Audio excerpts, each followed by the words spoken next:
There are some wonderful tools from my past that have been completely subsumed by phone applications, desktop applications, and inside of web browsers, which is wonderful because so many people get a chance to use them now.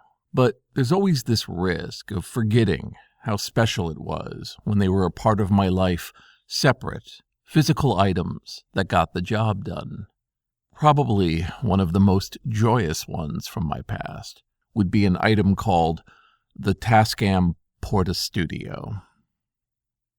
This is Jason Scott Talks His Way Out of It, a podcast about technology, history, and getting myself out of debt.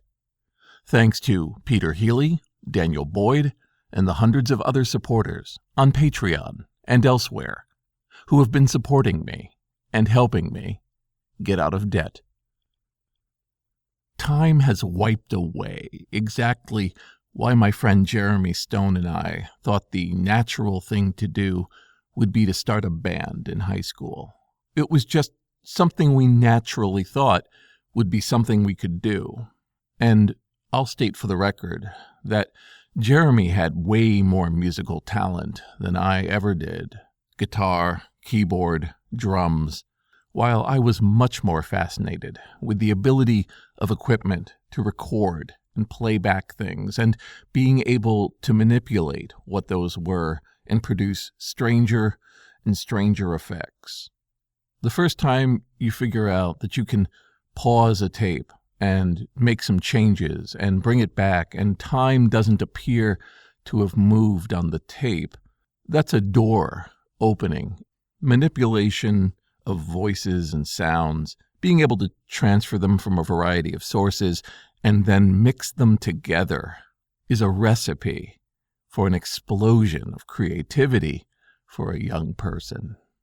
Such it was that as we started to work together as a band, we realized that we wanted to record our music and not just demand that we be part of different talent shows or school band nights and be that odd act that plays first or maybe even last to get people out of there and is considered to be either the joke, the comedy, the relief, or a dependable way to ensure that at least one slot was being filled that night.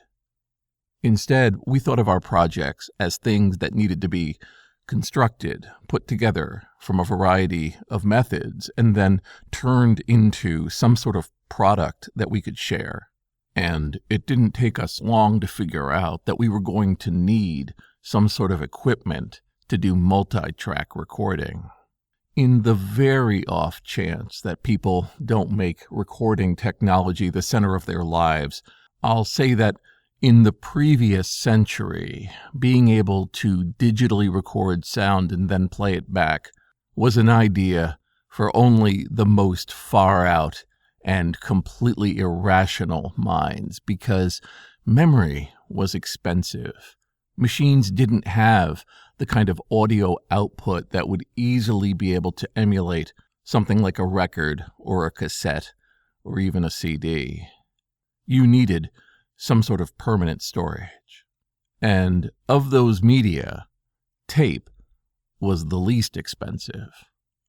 But multi-track recording, the ability to put different tracks at different times onto magnetic media, was still pretty expensive until the announcement of the Portastudio. The Portastudio was hundreds of dollars to be sure, but compared to the thousands of dollars that you would expect from a professional setup, it was essential for going from dreams to an attainable reality.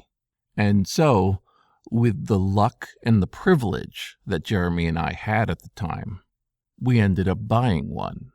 The Tascam Portastudio model that we bought allowed up to 4 tracks to be recorded on a regular cassette. It could be any commercially available cassette, except you wanted to spend a little extra money on the one that had all of the claims of permanence and high quality, since you were going to be using it a lot. Cassette tapes were generally two-sided, 2 tracks on one side, 2 tracks on the other. The Portastudio would only work in one direction and allowed you to put all 4 tracks to use. Now, while 4 tracks doesn't sound like a lot, it's actually quite a bit when you consider we could stop and start anywhere we wanted to, record different parts at different times, and if we really needed to, in the heat of the moment, it was possible to bounce tracks, where you would take tracks 1 and 2, combine them into 3, and begin re-recording over 1 and 2 again, while somewhat reduced quality, what felt like infinite parts. Our band, Bovine Ignition Systems, had, at its heart, a powerful way to record what we were doing for what felt like a truly permanent medium. As the musical heart of the band, Jeremy could record all of the parts, put down drum tracks, play keyboards, add guitar solos, and I could assemble all sorts of sound effects, record vocals, and buy little boxes at Radio Shack that would add reverb and echo to what we were doing.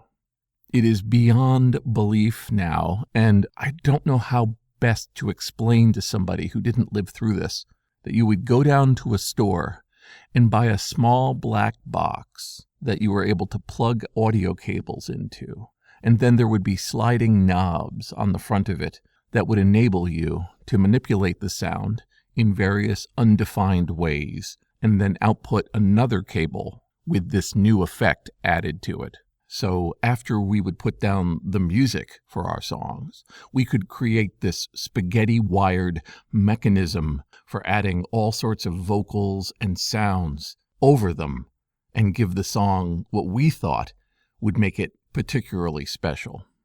I think a lot of being in a band in high school gives you skills that become incredibly useful in your adult life. Being able to put down creative thoughts, thinking about how to make different parts mesh in, knowing that you could manipulate time and wait days between parts until you felt you had just what you needed.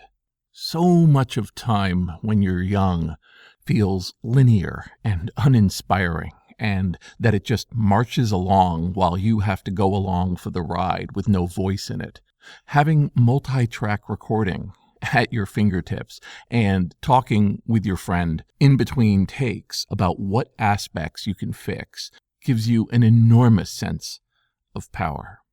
Jeremy and I recorded multiple albums on this Tascam Portastudio. We brought in friends to do guest vocals. We would do field recordings of environments and places at school, or even go to the record store and buy sound effect records where you could add explosions and car crashes and screams to your songs if you thought that was just the round of pizzazz that the work needed.